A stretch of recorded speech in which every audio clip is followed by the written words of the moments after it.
Hey everyone, welcome to an exciting journey through time. Let's travel back in time to the start of China, a land with a rich tapestry of history and culture. This place has a super cool culture and a long, exciting history that has influenced the world in countless ways. Our journey begins near the Yellow River, often referred to as the cradle of Chinese civilization. This big river, sometimes called the Mother River, helped the very first settlements grow and thrive.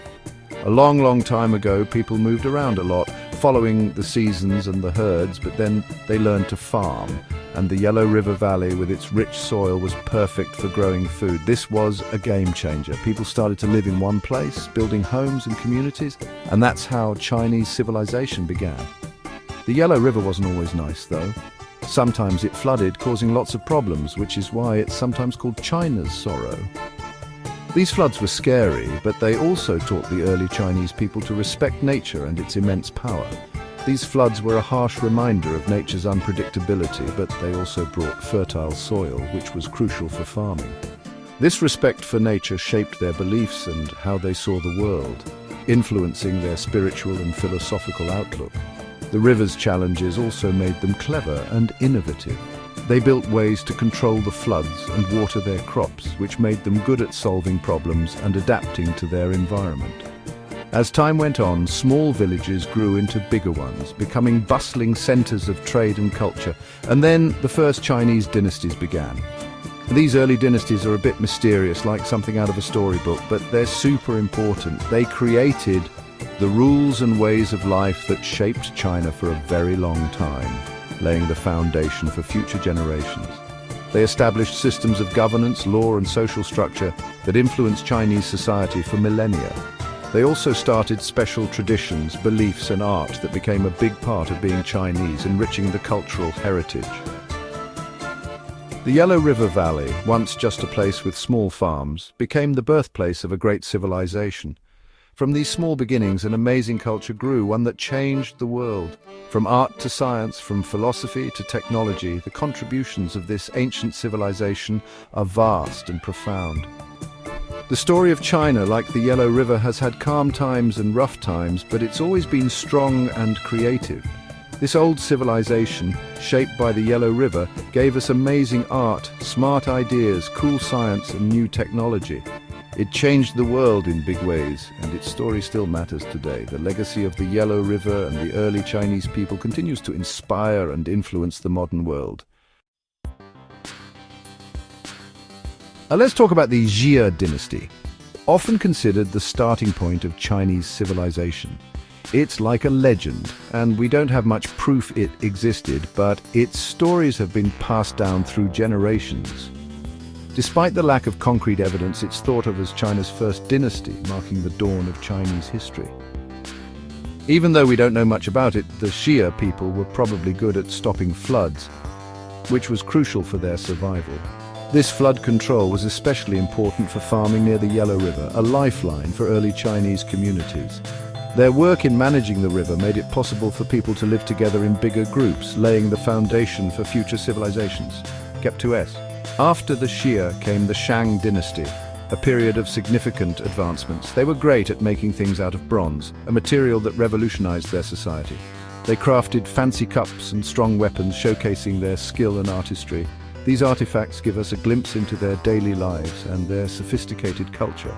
They had a king who was also a warrior, leading their people both in governance and in battle. The Shang Dynasty also placed great importance on honoring their ancestors and practicing divination. They even wrote on special bones known as oracle bones to predict the future. This is the oldest writing we know of in China, providing invaluable insights into their early script and language. Next up is the Zhou Dynasty, the longest one in Chinese history, lasting over 800 years. They introduced a new idea about how rulers should lead, called the Mandate of Heaven, which justified their rule. This concept meant that rulers were only in charge if they were fair and kept things peaceful, ensuring a just governance.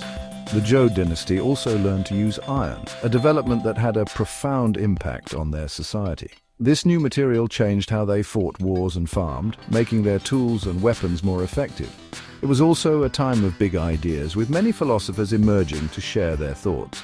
These thinkers created philosophies like Confucianism, Taoism, and legalism, which have had a lasting impact on Chinese culture. These ideas are still important in China today, influencing modern society and governance. The Xia, Shang, and Zhou dynasties, even though they were different, all helped build Chinese civilization. They created its government, how people lived together, and its culture, laying the groundwork for future generations. They were good at making things, farming and ruling, showcasing their ingenuity and leadership. They also gave us important ideas and ways of writing, contributing to the rich tapestry of Chinese history. They remind us how smart and strong Chinese people have always been, leaving a legacy that continues to inspire. After the Zhou dynasty, China had lots of fighting. It was called the Warring States period.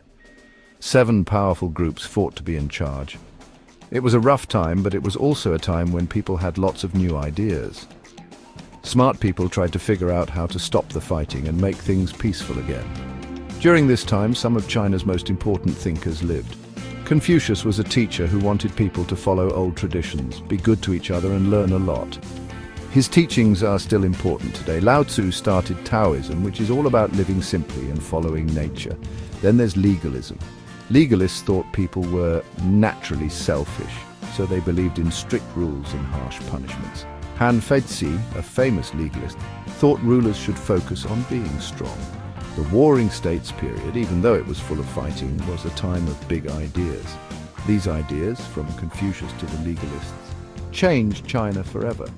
They shaped how people lived and how the government worked. The Warring States period, even though it was a tough time, made Chinese thought stronger. It helped get China ready to be unified again under a new emperor. These old ideas still matter today, showing us how powerful ideas can be. And during all the fighting, a new leader became powerful, King Zheng of the Qin state. He was a young and ambitious ruler who saw the potential to unify the warring states under one banner. He later became Qin Shi Huang, the first emperor of Qin. His rise to power marked the beginning of a new era in Chinese history. He was smart, a good warrior, and sometimes harsh. His intelligence and military prowess allowed him to outmaneuver his rivals, while his harshness ensured strict discipline and loyalty among his following. He conquered all the other groups and created the Qin Dynasty, the first time all of China was ruled by one emperor. This unification was a monumental achievement, bringing an end to centuries of conflict and fragmentation. His time as emperor was short, but it changed everything, starting over 2,000 years of emperors ruling China. The foundations he laid would influence the structure of Chinese governance for millennia. Gap 2S, Qin Shi Huang believed in legalism, so he made big changes to make his rule strong. Legalism emphasized strict laws and harsh punishments, which he believed were necessary to maintain order and control. He got rid of the old system and created a new one where he chose the leaders of every area. This centralized power in his hands and reduced the influence of local nobles. This made sure everyone listened to him and not other powerful people. By appointing loyal officials, he ensured that his policies were implemented uniformly across the empire. This system worked well and was used by later emperors too. The centralized bureaucracy became a hallmark of Chinese governance, influencing future dynasties. Qin Shi Huang also knew it was important to build things. Infrastructure projects were crucial for the stability and prosperity of the empire. He connected some old walls to make the first Great Wall of China. This massive fortification was designed to protect the empire from northern invaders. Millions of people worked on this huge project to protect China from invaders. The construction was grueling and many laborers lost their lives.